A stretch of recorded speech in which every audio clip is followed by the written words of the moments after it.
Hi, welcome back to Financial Futures, where we guide you through the maze of financial topics that impact your daily life, from Social Security to Medicare and beyond.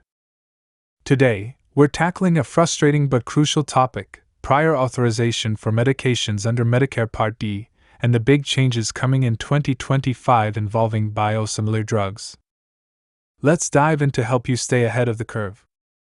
Imagine this: you've been prescribed a very expensive brand name drug by your doctor. You're relieved to see that your insurance covers it. Great news, right? Well, not so fast. Before you can get your medication, you may have to jump through some hoops. This process is called prior authorization. Here's how it works: even if your doctor prescribes the drug and explains why you need it, your insurance company can still say, "Convince us." It's like your doctor has to prove you really need it by submitting paperwork, and sometimes, additional evidence. This approval process can take time, days or even weeks, and it can be frustrating. If your request is finally approved, congratulations. But make sure you carefully read the approval letter. It might only cover your medication for 6 months instead of the standard full year. Here's another catch: if you decide to switch your drug plan or move to a new area, the process starts all over again. The new insurance company will likely make your doctor reapply for prior authorization. Why? Because they also want to avoid paying for expensive brand name drugs if there's any way around it. This means your doctor might need to go through the same lengthy approval process all over again.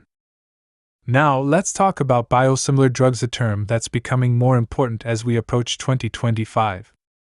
Here's the difference: generic drugs are identical copies of brand name drugs. They work the same way and are much cheaper. Biosimilar drugs, however, are similar but not identical to brand name biologic drugs. They're less expensive than the original, but not as cheap as generics. For example, one of the most expensive drugs in the US is Humira. Starting in 2025, Medicare plans won't cover the brand name Humira, but they will cover several biosimilar alternatives. Here's the big news for 2025: Medicare is giving drug companies the authority to automatically switch patients from brand name drugs to biosimilars.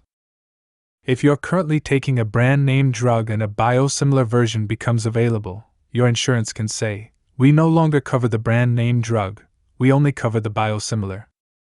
This means that even if you've been stable on your current medication, you may be required to switch to a biosimilar version. And yes, the prior authorization process will still apply. So, what can you do to prepare? Review your drug plan, check if your current medications require prior authorization and how long they're approved for. Talk to your doctor. If you're taking a brand name drug, ask about potential biosimilar alternatives. Stay informed. These changes affect all Medicare Part D plans, so staying updated is essential. At Financial Futures, we know that navigating Medicare and drug plans can feel overwhelming. That's why we're here to help you stay informed and empowered. If you found this video helpful, please hit the like button and subscribe to our channel. Don't forget to turn on notifications so you'll never miss one of our weekly updates on Social Security, Medicare, stimulus checks, and more.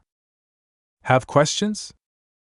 Drop them in the comments below. Thanks for watching, and remember, your financial future is in your hands. See you next time.